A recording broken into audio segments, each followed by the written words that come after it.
देखिए, आद्य शंकराचार्य दक्षिण से चले और उन्हें पता था कि ये विशाल भारतीय समूह, ये हिंदू समाज, सनातनी समाज, ये भौगोलिक बाधाओं के कारण भी एक दूसरे से पृथक होगा, हम्म। अपनी अपनी मान्यताओं के कारण भी पृथक होगा।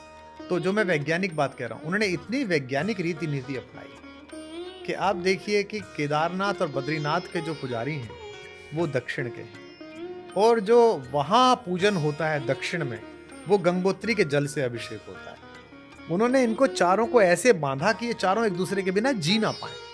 भगवान शंकराचार्य कहते हैं कि खंडित गिरिवर मंडित भंगे, दुनिया में कभी भी खंडित प्रतिमा की पूजा नहीं होती। भगवान भी अपनी खंडित प्रतिमा किसी को देते हैं, बड़े से बड़ा पुजारी गंगा में तीर्थ करता है, मेरे को नहीं चाहिए। माता तू अकेली है कि गिरिवर से, पर्वत से गिरे हुए खंडित टुकड़े को अपने जल के दुलार से, आंचल से धो पोंछ के जब तू गोल बना के किसी को दे देती है तो भगवान बन जाता है। हाँ, कैसी अद्भुत व्याख्या देखिए आप। मैंने आपको जब पढ़ना शुरू किया, मैंने आदिगुरु शंकराचार्य जी को मुझे बड़ा लगाव उनसे, और मुझे लगता है कि अगर आज हमारा धर्म बचा हुआ है तो उसमें उनकी बहुत बड़ी भूमिका है। नहीं, बहुत बड़ी नहीं, महती भूमिका है। हाँ, उनकी भूमिका है, क्योंकि जिस तरह से उन्होंने शुरुआत की और जिस तरह से उस वक्त हिंदू धर्म से लोग भटक रहे थे, लॉजिक दिया उन्होंने, और वही बातें अब आपने शुरू की। तो मुझे वो जो क्रांति की मशाल थी वो सियासत में नहीं है, लेकिन धर्म में दिखाई पड़ती है। मुझे दिखाई पड़ता है कुमार विश्वास ने अब कहना शुरू किया कि धर्म को अंधा मत मानो, ये रहा लॉजिक, लॉजिक लेके चलोगे तो आगे बढ़ेगा। तो ये अपने अपने राम या अपने अपने श्याम या माता सीता के हिसाब से ये क्रांति, यहाँ की शुरुआत आपके मन में कहां से आ गया? देखिए, विरासत छोड़ने के लिए पहली बात तो है, आद्य शंकराचार्य जी से किसी की भी तुलना अधर्म है। आद्य शंकराचार्य जी ने इतनी कम आयु में इस धर्म को जिस गहरे तरीके से गाड़ दिया है, उसे बड़ी बड़ी विधर्म की आंधियां तोड़ नहीं पाई। ये उन्हीं का तपोबल था कि शक, हूण, कुषाण, यमन, चंगेज, पठान, तुर्क, तातार, मंगोल, डच, फ्रांसीसी, पुर्तगाली जो आया, आके भाई तू चला जा, लेकिन हम यहीं खड़े हैं जहां हम थे, हम यहीं पर अपना स्वस्ति वाचन करते हुए तुझे मिलेंगे। ये आद्य शंकराचार्य की विजय पताका की ध्वनि है, उनके ऊर्जस्वित पुरुषार्थी हाथों का प्रताप है जो उन्होंने इस भारत में बो दिया है। और दूसरे, जहां तक मैंने इसकी व्याख्या की, इसके वैज्ञानिक व्याख्या, तो ऐसा नहीं है कि मैंने कोई नई व्याख्या की। यह धर्म ही वैज्ञानिक है, इसकी परिपालना ही वैज्ञानिक है, इसका जो प्रतिफल है जिसे रिचुअल कहते हैं, रिचुअल तक वैज्ञानिक है। कि भाई सफाई जो है वो दिवाली पर ही क्यों होगी, राम के आने पर ही क्यों पूरे घर में पुताई होगी, क्यों लीपा जाएगा? क्योंकि उससे पहले गर्मी और बरसात जा चुकी होती है, और गर्मी, बरसात, ह्यूमिडिटी के कारण जितना बैक्टीरिया है, जितना कीड़ा है, जितना गंदगी है, वो सब घर के कोनों में जमा हो चुका होता है।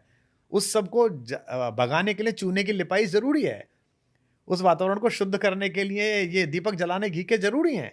तो बड़ा ही वैज्ञानिक। बसोड़ा क्या है, अभी फ्रिज तो था नहीं, इसके बाद गर्मी प्रारंभ हो जाएगी और खाना सड़ना शुरू हो जाएगा, तो ये आखिरी दिन है जो रात का बनाया हुआ खाना सुबह खा लीजिए, शीतला माता की पूजा होगी, अब आगे नहीं खाना है। तो मैं एक ऐसे धर्म में पैदा हुआ, मैं दूसरे धर्मों का भी आदर करता हूँ, उनका भी मैंने अध्ययन किया है, उनकी धर्म पुस्तकों को अध्ययन किया है विधानपूर्वक, जैसे करना चाहिए। उनके गुरुओं से, चाहे मौलवी हों, चाहे वो कोई पादरी हो, उनसे उनका अर्थ जाना है, उनसे दोस्तियाँ की हैं। उसके बाद मैं मान सकता हूँ कि विश्व की सर्वाधिक वैज्ञानिक धार्मिक संकल्पना का नाम है सनातन धर्म। हाँ, उसके बहुत सारे वैज्ञानिक पक्षों तक ना तो हम अभी पहुँचे हैं, ना हमारी पहुँचने की इच्छा है। तो मेरे बाद की जो जनरेशन है, मेरी बेटियों की जो जनरेशन है, और उसके बाद की जो जनरेशन आएगी, उसकी हम में अरुचि ना हो जाए, वो हमें एक अंधे कर्म कांडों वाला धर्म ना समझ ले। इसके लिए मैंने झाड़ पूछ के अपनी ही पुस्तकों के कुछ अंश उन्हें सुना दिए हैं। दुर्योग से बाकी लोग वो नहीं सुना रहे थे, तो इसलिए उसकी लोकप्रियता और जन स्वीकार्यता बढ़ गई है। और अभी भी उतनी नहीं बढ़ी इतनी मैं चाहता हूँ। मैं चाहता हूँ प्रत्येक नए बच्चे को, प्रत्येक बालक को ये पता हो, सनातनी को भी और गैर सनातनी को भी, कि इस धर्म की वैज्ञानिक व्याख्या क्या है। और इसलिए आज बहुत सारे सवाल इससे जुड़े हमारे पास हैं, लेकिन शुरुआत में फिर शंकराचार्य जी से ही करूंगा। शंकराचार्य जी ने मंडन मिश्रा को हराया था शास्त्रार्थ में। बौद्ध धर्म का प्रचार प्रसार बड़ा तेज हो रहा था, हिंदू धर्म से लोगों का लगाव छूट रहा था। मैं एक बार पुंडरीक जी से मिला, उन्होंने हिंदू धर्म की पूरी व्याख्या की थी। वो भी अद्भुत है। हाँ, बड़ी अद्भुत, प्यारे हैं। हालांकि वो ऑफ कैमरा रही, मुझे बड़ा अफसोस रहा। दोबारा जब मिलूंगा तो ऑन कैमरा उनसे व्याख्या फिर से करवाऊंगा। वे भी उसी वैज्ञानिक निकष के विद्यार्थी हैं, उनकी परंपरा तो बड़ी है ही, लेकिन उनके अंदर जो पाश्चात्य ज्ञान है वो भी है, निकष भी है और समर्पण भी है, इसीलिए उनके पास भाषा भी है और सुदर्शन तो हैं ही वे। मेरे तो अत्यंत प्रिय मित्र हैं, अनुजवत हैं, मुझे बहुत मान देते हैं और मैं उन्हें बड़ा दुलार और बड़ा मान देता हूँ। मेरा उनसे बहुत अच्छा संबंध, और हम भी उनसे काफ़ी कुछ सीख रहे हैं। तो मैं शुरुआत वहीं से करता हूँ। अगर आदि गुरु शंकराचार्य जी नहीं होते, या उस दौर में जो उन्होंने किया वो नहीं किया होता, तो आज हिंदू धर्म का रूप क्या होता? और जरा उनके बारे में समझाइए, क्योंकि अब शंकराचार्य जी हम टाइप करते हैं गूगल पे तो आता है मोदी जी के ऊपर बयान दे दिया, अयोध्या में गए नहीं गए, बड़ी पॉलिटिकल खबरें आती हैं। धार्मिक खबरें या धर्म से जुड़ी जो आपको जानकारियां मिलनी चाहिए, जो हम उम्मीद करते हैं, वो अब नहीं सुनाई पड़ती है। इसलिए मेरे मन में कई बार तकलीफ भी होती है उस नाम को लेकर, क्योंकि उस नाम ने बहुत कुछ हमें दिया जिसका हमें आज थैंक यू करना चाहिए। तो जरा बताइए आज हमारे इस दर्शकों को। मामले में आप और मैं एक ही नाव में हैं कि मैं उस नाम के प्रति कुछ नहीं सहता। जैसे अभी राम मंदिर का जब विग्रह में प्राण प्रतिष्ठा हुई तो हमको भी बुलाया गया। ऐसे समय में एक शंकराचार्य जी ने कोई बयान दिया तो मेरे से किसी ने कहा कि परम पूज्य शंकराचार्य जी ने ये कहा है। किसी एक मठ के शंकराचार्य जी ने कहा आप इस पर टिप्पणी करिए। मैंने कहा भाई मैं जिस परंपरा से आता हूँ उसमें तो अपने पिता के सामने भी नहीं बोला जाता। ये तो पितामह हैं हमारी सनातन धर्म की पीठिका के। मैं तो उनके किसी बात पर अच्छी हो बुरी हो, उन्होंने सही कहा हो गलत, मैं कोई टिप्पणी नहीं करूँगा। देखिए आद्य शंकराचार्य दक्षिण से चले और उन्हें पता था कि ये विशाल भारतीय समूह, ये हिंदू समाज, सनातनी समाज, ये भौगोलिक बाधाओं के कारण भी एक दूसरे से पृथक होगा, अपनी अपनी मान्यताओं के कारण भी पृथक होगा। तो जो मैं वैज्ञानिक बात कह रहा हूँ, उन्होंने इतनी वैज्ञानिक रीति नीति अपनाई कि आप देखिए कि केदारनाथ और बद्रीनाथ के जो पुजारी हैं वो दक्षिण के हैं और जो वहाँ पूजन होता है दक्षिण में वो गंगोत्री के जल से अभिषेक होता है। उन्होंने इनको चारों को ऐसे बांधा कि ये चारों एक दूसरे के बिना जी ना पाए। अन्यथा भगवान बुद्ध के जाने के बाद हीनयान महायान हो गए। यहां भी हो जाते हैं सनातन धर्म के टुकड़े टुकड़े, एक सनातन इनका, एक सनातन इनका, एक सनातन इनका। लेकिन आज जो सनातन धर्म एक है, राम कृष्ण शिव सरस्वती लक्ष्मी, जिनके जिनके देवत्व की परंपरा में है, उसके पीछे हिंदुओं का कोई रिचुअल, सनातनियों का कोई रिचुअल आद्य शंकराचार्य के कथन के बिना पूरा नहीं होता। आप विष्णु जी की आरती करनी हो तो विष्णु सहस्त्रनाम पढ़िए, दुर्गा सप्तशती पढ़िए, गंगा जी के जाइए तो फिर गंगा कोई। अब दक्षिण का व्यक्ति माता को ऐसे देखेगा। मैं यहीं पैदा हुआ गंगा जमुना के दुआबे में, गंग नहर में तैरा। मेरे गांव में जो गंग नहर पास में जाती है, हमारे खेत लगे हुए हैं, वहाँ हमने घंटों बैठ के गंगा की धारा को निहारा। और हरिद्वार जो है वो सबसे नियरेस्ट एक सॉलेस की जगह हमारे लिए रही कि गाड़ी उठाई, मारुति अटेंडेंट, हरिद्वार चले गए पत्नी को लेकर, या अकेले जब थे। मैंने भी इस तरह नहीं सुना। भगवान शंकराचार्य कहते हैं कि खंडित गिरिवर मंडित भंगे। दुनिया में कभी भी खंडित प्रतिमा की पूजा नहीं होती। भगवान भी अपनी खंडित प्रतिमा किसी को देते हैं तो बड़े से बड़ा पुजारी गंगा में तीर्थ करता है, मेरे को नहीं चाहिए। माता तू अकेली है कि गिरिवर से, पर्वत से गिरे हुए खंडित टुकड़े को अपने जल के दुलार से, आंचल से धो पोंछ के जब तू गोल बना के किसी को दे देती है तो भगवान बन जाता है। हाँ हाँ हाँ, कैसी अद्भुत व्याख्या देखिए आप। खंडित गिरिवर मंडित भंगे, उसको भी तो मंडित कर देती है, उसको मंडना दे देती है। यह गंगा के प्रति तभी आएगा जब किसी के अंदर हृदय में गंगा चलती हो, गंगा को आदर देता हो। तो आद्य शंकराचार्य कृतज्ञ देश है जी, जो देश सुभाष को भूल गया, जो देश गांधी को गाली दे सकता हो, जो देश सावरकर को गाली दे सकता हो, तो कृतज्ञ है। तो उसमें उस कृतज्ञता की चपेट में भगवान शंकराचार्य भी हैं कि उनका तो बहुत आभार शिवराज सिंह चौहान जी का कि जब वो मुख्यमंत्री थे तो उन्होंने ओंकारेश्वर में विशेष रूप से वहाँ एक व्यवस्था बनाई, विद्यालय बनाया भगवान शंकराचार्य की व्याख्याओं के लिए, और एक बहुत बड़ी मूर्ति वहाँ स्थापित की। मैं तो अभी जा नहीं पाया, तब से ओंकारेश्वर निश्चित रूप से जाऊंगा। अन्यथा तो आम किसी भारतीय बालक से पूछिए सनातनी से कि आद्य शंकराचार्य, तो वो शंकराचार्य वही समझेगा जो इन दिनों शंकराचार्य हैं। वे भी उन्हीं की परंपरा में है, लेकिन उनका जो था, और इतनी कम आयु में जाके 32 केदारनाथ साल में, की उम्र में 32 वर्ष की आयु में पृथ्वी पर कोई ज्ञान ही नहीं बचा था, और ऐसी पताका फहराई, जो सामने आया उसको अपने शास्त्रार्थ से पराजित किया, उसे सम्मोहित किया, उसको साथ लिया। और एक व्यक्ति इतना चमत्कार कर सकता है, मुझे तो लगता है दैवीय प्रतिभा बिना ईश्वरीय कृपा के, बिना ईश्वरीय अंश के संभव नहीं है। हमें आपको आज केदारनाथ जाना हो, हालत खराब आती है अगर चार्टर ना यूज करें। चार्टर ना यूज करो तो हवा खराब हो जाती है। और आप देखिए वहां थोड़ी देर बाद लग रहा था कि चलो अब कैसे होगा, वहां तक जाके स्थापना करा देना और वहां विश्राम करना, वहां जाके अंतिम विश्राम वहीं हुआ उनका, तो अद्भुत ही है।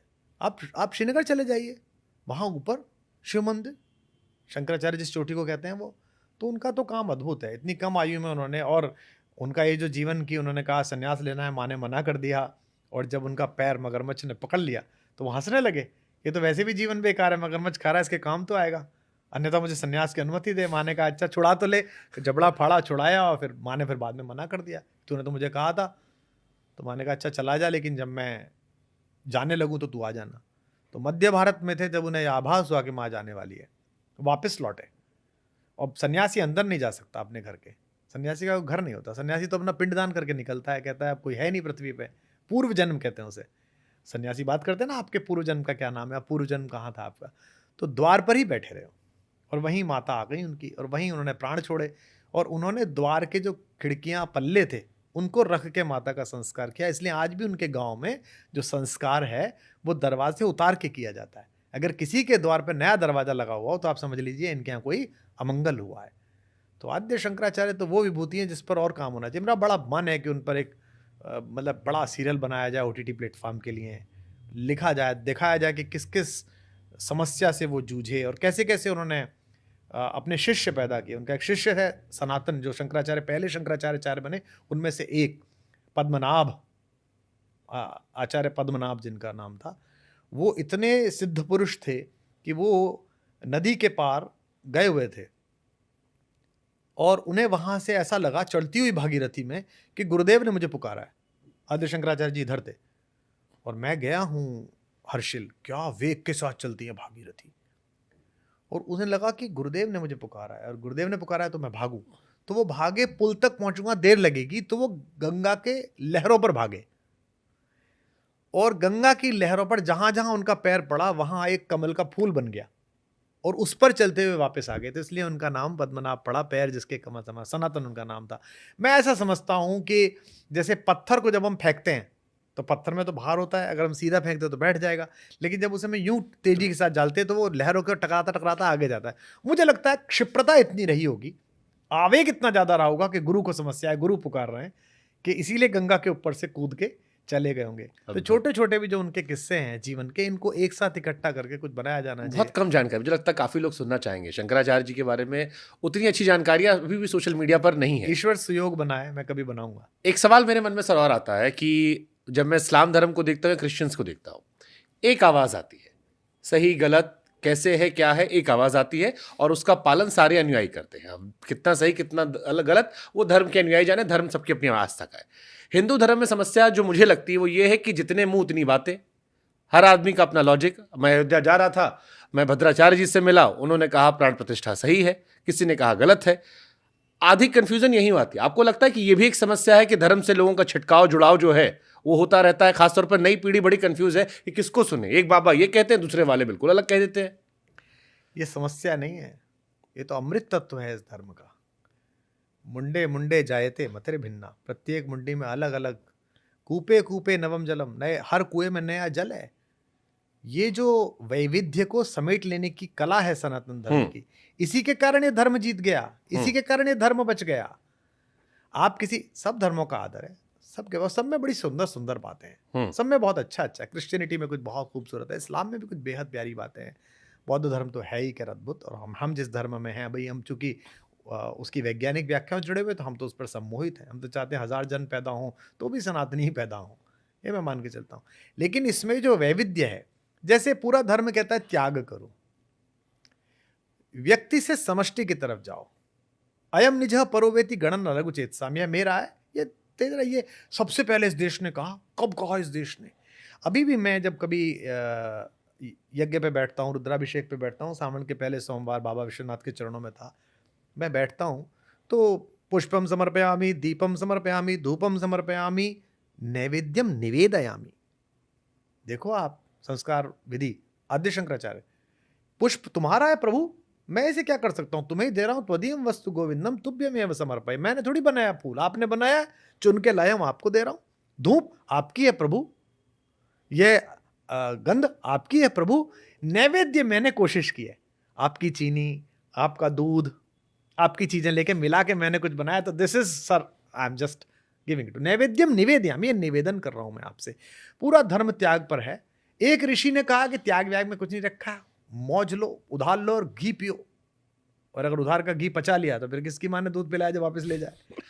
उसको भी लोगों ने कहा गर्दन मत उतारो, मारो मत इसको। वो भी महर्षि है, महर्षि चारवाक, जिसके वंशज पंजाब नेशनल बैंक लूट के चले गए लंदन, उन्हीं उन्हीं के तो अनुयायी होंगे वो। यावत जीवेत सुखम जीवेत ऋणम कृत्वा घृतम पीवेत, जब तक जियो आनंद से जियो, उदार लो और घी पियो, यही शरीर सत्य है, बाकी कुछ सत्य नहीं है। उसका भी सर तन से जुदा नहीं किया गया, कहा गया कि ठीक है, यह जो स्वीकार है कि असहमति को, आपने जिनका नाम लिया आद्य शंकराचार्य जी का, और आपने जिक्र भी किया कि माहेश्वर में नदी के तट पर, माता नर्मदा के तट पर, जब उन्होंने शास्त्रार्थ किया मंडन मंडन मिश्र जी से, और जब उस गांव में पहुंचे आचार्य, तो उन्होंने पानी भरती हुई महिलाओं से पूछा कि मंडन मिश्र का घर कहाँ है। तो महिलाओं ने संस्कृत में उत्तर दिया कि जिसके दरवाजे पर तोता और मैना जगत और ब्रह्म के सत्य और मिथ्या होने पर शास्त्रार्थ करते मिले, वो मंडन मिश्र का घर है। इतने बड़े विद्वान थे मंडन मिश्र। उनकी पत्नी देवी भारती भारत की अद्वितीय विदुषियों में थी, जो उनकी ज्यूरी की हेड बनी। इन दोनों के बीच शास्त्रार्थ जब हुआ, उन्होंने ही ज्यूरी का काम किया। ये जो हमें सिखाने आए हैं ज्ञान गंभीर के भारत में स्त्री की स्थिति फलाती ढिमकाती, इन मूर्खों को बताओ कि 18वीं शताब्दी में इटली में लिंडा पोइट नाम की एक लड़की ने वकालत शुरू कर दी थी, जिन्हें जला के मार दिया था इन्होंने वकील बनने पे। हमारी माता तो 1800 साल पहले जज बन गई थी भाई भारती, ये जो हमें सिखाते हैं ज्ञान भार वाले। तो जब वहाँ उन्होंने शास्त्रार्थ मंडन मिश्र से प्रारंभ किया, मंडन मिश्र पराजित हुए और विनत हुए, उनके शिष्य बन गए, सुधाकर उनका नाम रखा गया। तो जब वो जाने लगे तो शिष्य ने पूछा, नए शिष्य ने गुरु से पूछा, आयु प्राप्त शिष्य ने युवा गुरु से पूछा। पहली बात तो देखिए, ये कोई समस्या नहीं है कि गुरु युवा है, 24 साल का है और मैं इतने साल का हूं। पूछा कि गुरु जी आप तो जा रहे हो, मेरे लिए क्या आज्ञा है। तो उन्होंने कहा कि प्रिय शिष्य, तुम मेरे ऊपर वार्तिक लिखो। अब आपके लिए नया शब्द होगा वार्तिक। महर्षि पाणिनि के अष्टाध्यायी में वार्तिक की व्याख्या है। वार्तिक क्या होता है? हमारे आचार्य लोग, मैं तो संस्कृत का विद्यार्थी नहीं, मेरी गति नहीं है ज़्यादा संस्कृत में, इसका दुख है मुझे, क्योंकि मैं केमिस्ट्री फिजिक्स मैथमेटिक्स पढ़ने में रह गया शुरुआती दौर में। वार्तिक का अर्थ है उक्तम, जो मैंने कहा है इसकी व्याख्या करो। ये तो कोई खराब बात नहीं है, हर कवि चाहता है कि उसका चेला उसके ऊपर पीएचडी कर ले। उक्तम। अनुक्तम, जो मुझसे छूट गया, जो मैंने नहीं कहा, इसकी व्याख्या करोगे गुरुजी ने ये तो कहा ही नहीं, यहीं तक बात कही, इससे आगे तो कही नहीं। इसके लिए कलेजा चाहिए। और तीसरी बात तो केवल भारत का ऋषि कर सकता है, केवल मेरा शंकर कर सकता है। उक्तम, अनुक्तम, दुरुक्तम, जो मैंने गलत कह दिया इसकी व्याख्या कर बेटा, कि गुरुजी आपने गलत कह दिया। कौन करा लेगा? है किसी में इतनी इंटेलेक्चुअल एक्सेप्टेबिलिटी?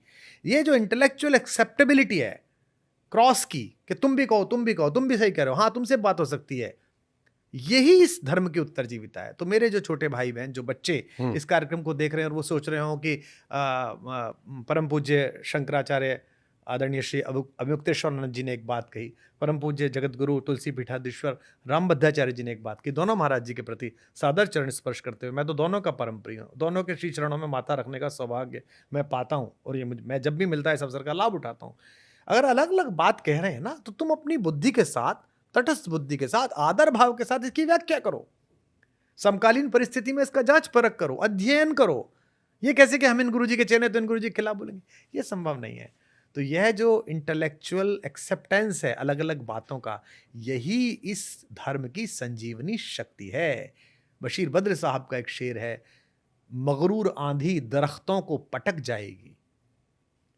ये जो पूरी दुनिया में जो पटका जा रहा है दरख्त, जहां जा रहा है वहीं भसड़ फैला रहा है, वो मगरूर आंधी का दरख्त है। मगरूर आंधी दरख्तों को पटक जाएगी, वही शाख बचेगी जो लचक जाएगी। तो जिस विचार में फ्लेक्सिबिलिटी ना हो, धर्म कोई झील नहीं है, धर्म कोई जोहड़ नहीं है सड़े हुए पानी का, धर्म कोई समंदर भी नहीं है कि कभी कभी लहर आती है, चांद के हिसाब से आती है। धर्म तो आध्यात्म के शिखर से निकलती हुई गंगोत्री की धारा है। धर्म तो झरना है, जो अलग अलग गांव जंगल होता हुआ अंत में चेतना के महासागर में जाता है। तो जो इसे झील बनाने पे तुले हैं, वो बेसिकली आध्यात्म के विरोधी हैं।